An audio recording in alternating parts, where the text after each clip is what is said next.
we will discuss minimum energy efficiency and enhanced energy efficiency together, as they both are associated with improving the energy performance of the project. The credit enhanced energy efficiency has the highest number of points among all the credits in the rating system. Extraction, processing and generation of energy with fossil fuels are directly associated with major environmental impacts like air pollution, water pollution, land pollution, global warming, climate change, smog generation, etc. Energy conservation and energy security are considered to be national priority for our country. Dependence of imports of fossil based fuel has a huge impact on the economics of our country.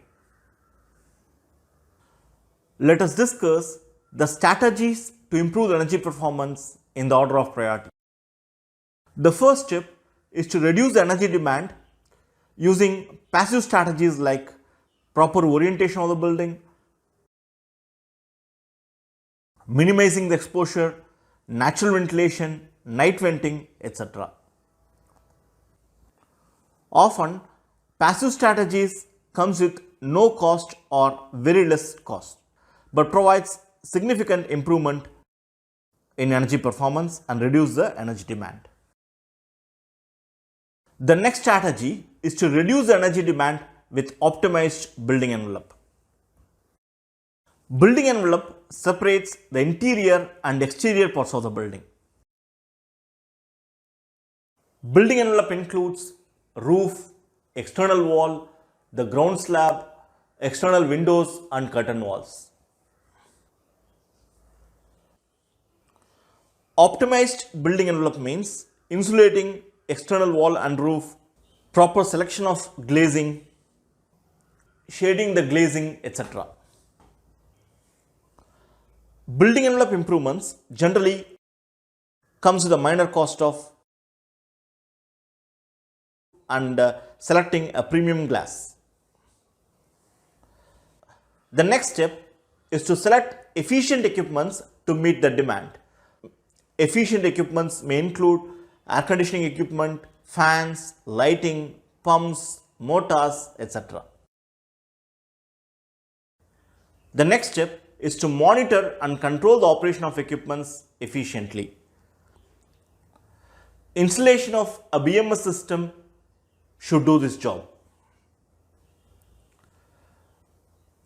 This is addressed in the credit energy metering and management. And finally, renewable energy sources can be considered to reduce the dependence of fossil fuel.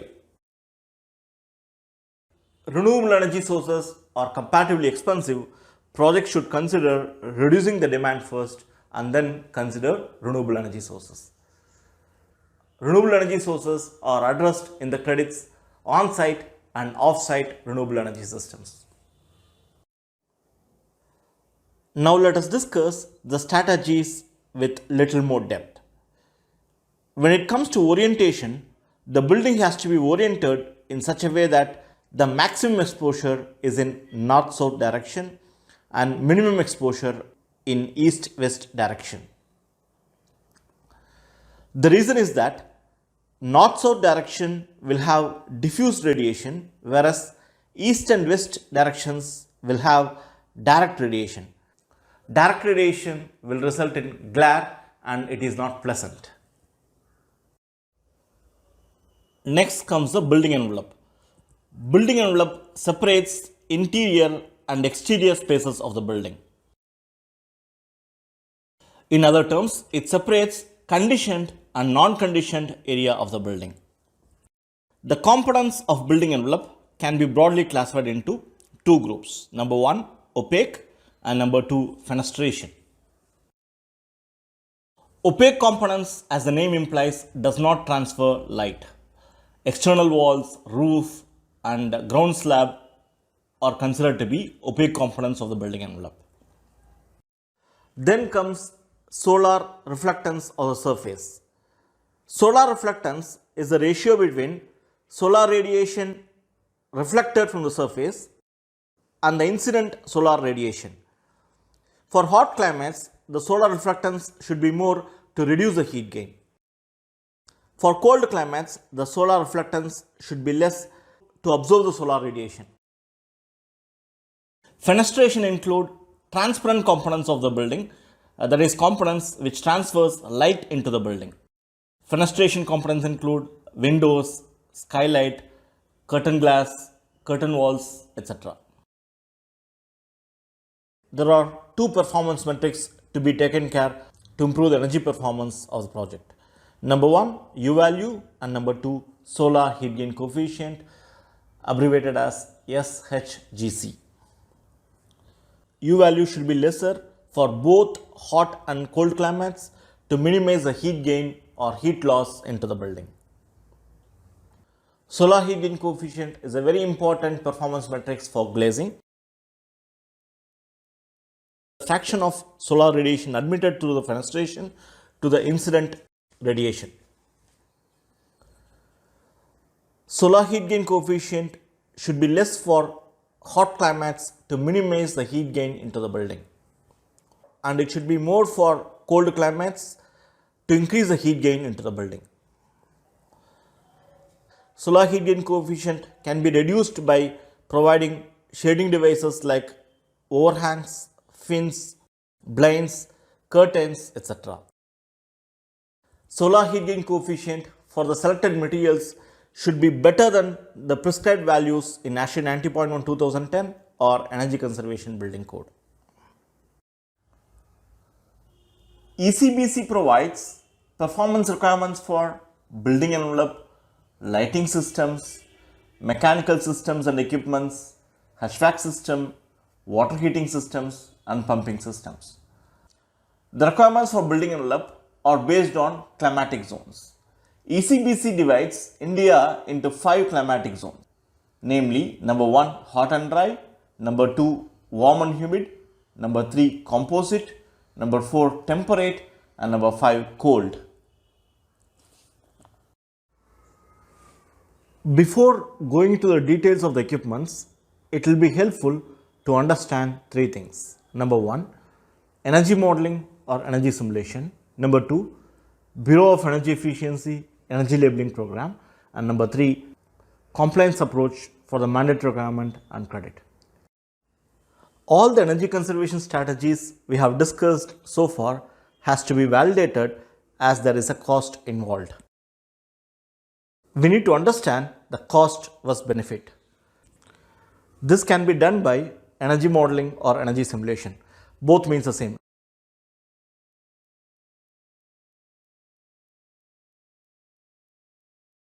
Energy modeling or energy simulation is a computer simulation that helps project team to model the project and simulate various scenarios. For example, the project team can simulate various window to wall ratios, say 20%, 25%, 30%, 35% and 40% and so on, so that they can find out how the window to wall ratio impacts the energy cost of the building and they can take informed decision.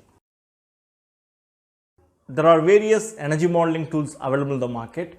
For example, eQuest is a free tool that can be used. Other tools include Trace 700, HAP, Design Builder, etc. Bureau of Energy Efficiency, Ministry of Power, Government of India provides energy labeling certificate to help consumers choose energy efficient equipment. The rating is given in stars. 1 star means the least efficient equipment and 5 star means the most efficient equipment. Bureau of Energy Efficiency star rating covers many equipments such as refrigerators, air conditioners, lighting fixtures, transformers, motors, fans, etc. Let us go back to the performance metrics of equipments. Air conditioning and heating equipments are assessed. The performance of air conditioning and heating equipments are measured with COP.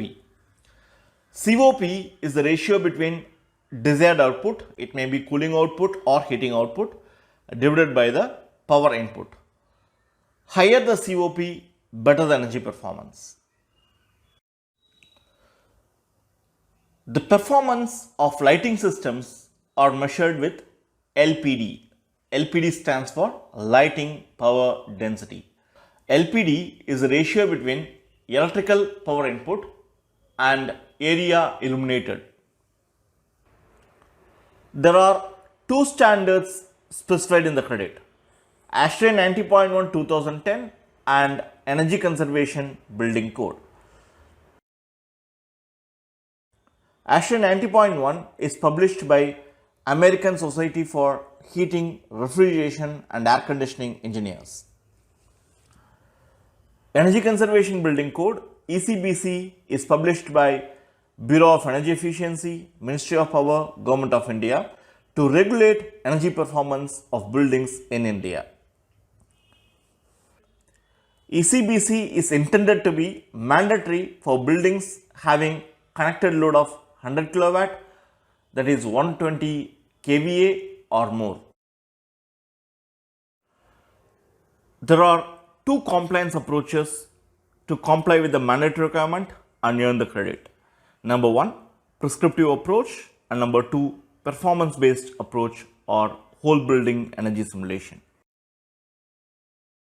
In prescriptive approach, projects need to comply with the performance requirements as stipulated in Energy Conservation Building Code. Compliance of prescriptive approach is simple, but project can meet the mandatory requirement and earn only 8 points in prescriptive approach.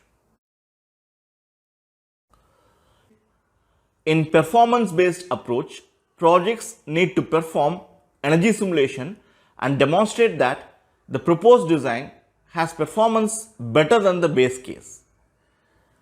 Base case energy simulation is done as stipulated in ASHRAE 90.1 2010 or Energy Conservation Building Code. Proposed case simulation is done as per the actual design and performance of the equipments installed in the project. Points are awarded based on percentage of cost reduction in performance case compared to the base case. Projects can earn 15 points plus exemplary performance in performance based approach.